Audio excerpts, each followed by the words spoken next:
இந்த எண்ணெய் செய்த உடனே அதை பார்க்கணும்னு சொல்லி தலையில தடவுவது என்பது அவசரமாக இருக்கும்.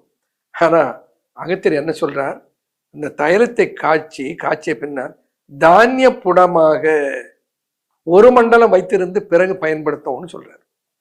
தானிய புடம் என்றால் அந்த புடத்திலே பல வகை உண்டு. குக்குட புடம், கோழி அளவுக்கு வரட்டியை போட்டு அதில் வேக வைப்பது குக்குட புடம். வராக புடம், ஒரு பன்றி அளவுக்கு வரட்டி அடுக்கி அதிலே வேக வைப்பது வராக புடம். கஜப்புடம், ஒரு யானை உயரத்துக்கு வரட்டி அடுக்கி அதற்குள்ளே சேலை மண் சுத்தி அகல்லே வைத்திருக்கிற மருந்தை சுடுவது, அது ஒரு வகையான புடம். அதே மாதிரி ஜலப்புடம், தண்ணீரிலே வைத்து ஒரு குறிப்பிட்ட காலத்துக்கு அப்புறம் எடுப்பது தண்ணீர் புடம். பூமி புடம், பூமியிலே புதைத்து வைத்திருந்து எடுப்பது. அது போல தானியத்துக்கு நடுவிலே அந்த தைலத்தை வைத்திருந்து எடுப்பது, அது தானிய புடம்.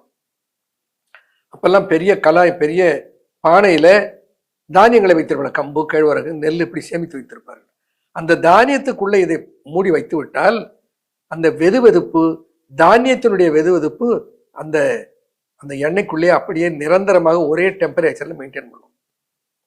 அப்படி ஒரு டெம்பரேச்சர்ல அதை தானிய வெப்பத்திலே மெயின்டைன் பண்ணப்பட்டால் அதிலே சேர்த்த மூலிகை சத்துக்கள் எல்லாம் முறையாக அவைகளுக்குள்ளே செயல் புரிந்து முடி கொட்டுவதை நிறுத்தி முடி வளர்வதற்குரிய மெச்சூரிட்டி அடைகிறது.